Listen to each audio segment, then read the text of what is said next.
Hello and welcome back to another video and my workshop. Today we're going to continue to make my 100 necklaces. We're halfway through, so that means we can start working with some exotic woods. Today I'm going to try and work with Bacote. It's a really nice wood. You probably can't see any of the color in it right now just because the camera's kind of far away, but it's got some nice browns and some kind of browny reds, which are really nice. And then I'm also going to work with this tiny little bit of Indonesian rosewood. I made a video of making some knife scales. You can find that video up in the corner over there. And then I'm also going to be working with purple heart. Now your eyes are not deceiving you. This is not a dyed wood. This is not any sort of stain. This wood grows purple. It's crazy. So let's get right into the video.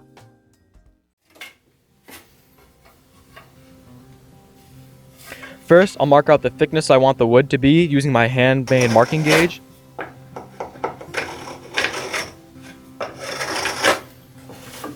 It has a little pin that marks the wood.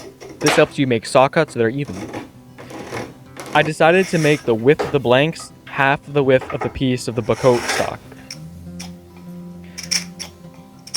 Without changing the setting on the marking gauge, I marked up the purple heart as well.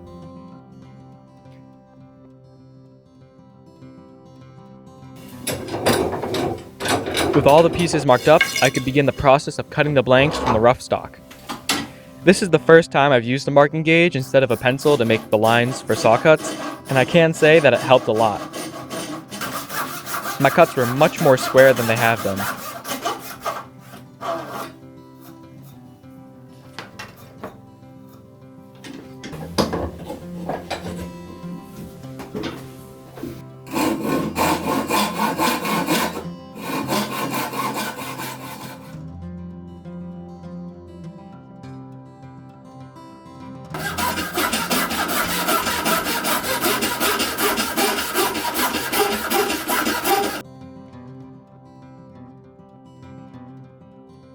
Getting a little better at sawing straight lines, but still needs some work.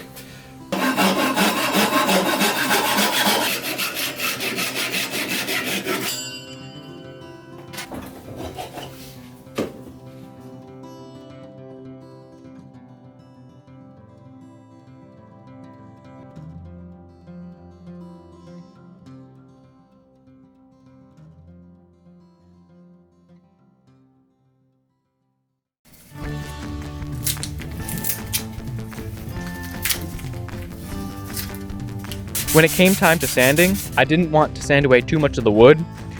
They are exotic woods and I don't have too much exotic wood. I decided to start sanding at 150 grit. This did take much longer, but I was able to save a whole lot more wood. Some of the blanks had chip out that needed to be chiseled off. Look at that. The purple heart stained my sandpaper and my workbench purple.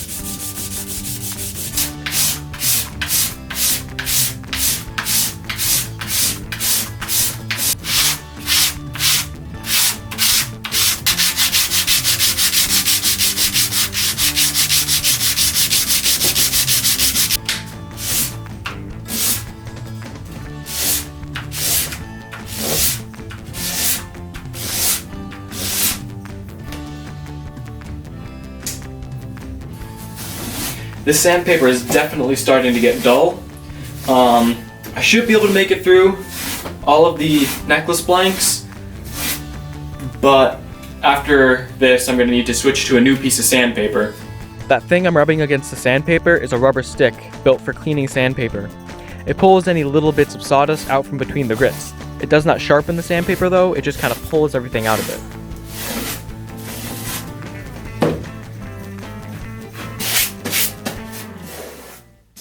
I drew out some designs earlier. I am now transferring them from the paper to the necklace blanks. I will be cutting out these designs on my scroll saw. I finally found a new blade. Using the scroll saw took so much time off the build process.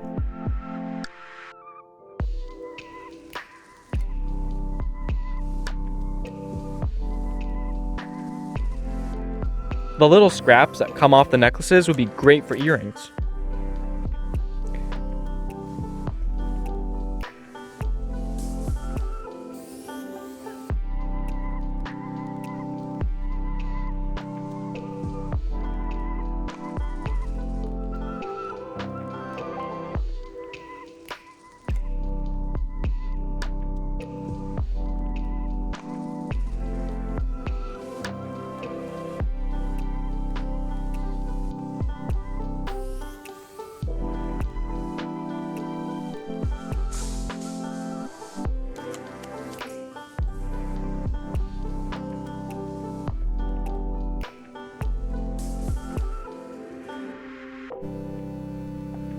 This is the rosewood. It's one of my favorites I've made so far.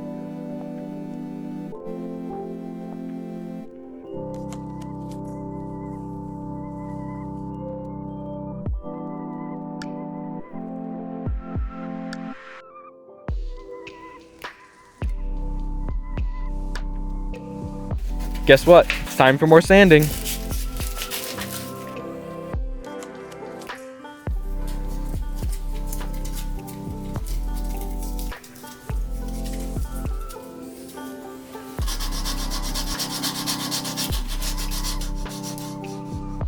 I made a little sanding stick out of a strip of sandpaper and a popsicle stick.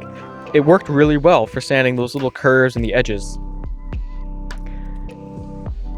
I could be super precise and not have to worry about how I would get into the small corners.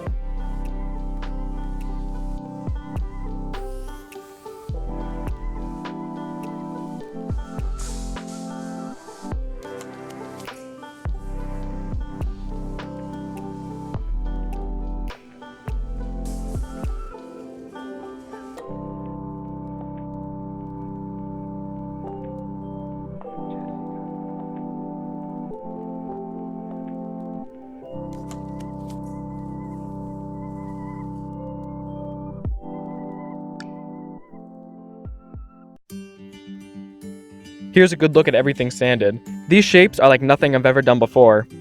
It still amazes me how purple Purple Heart is.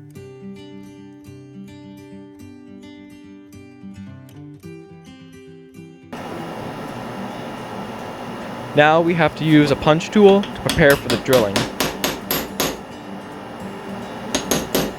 Now if you remember a few episodes ago, I believe it was necklaces 31 through 40, I had some issues using this little punch tool to help me get the holes for the jump ring started.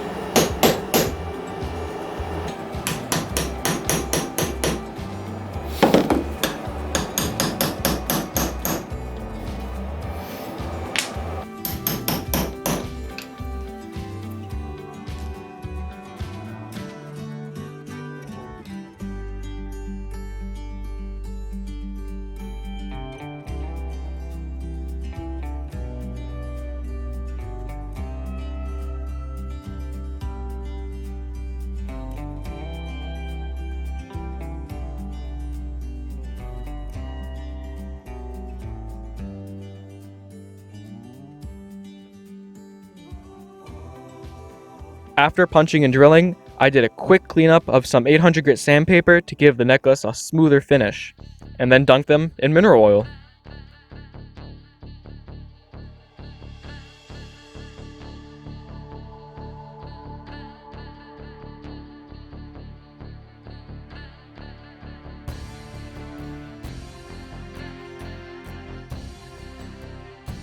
And here are all the finished products.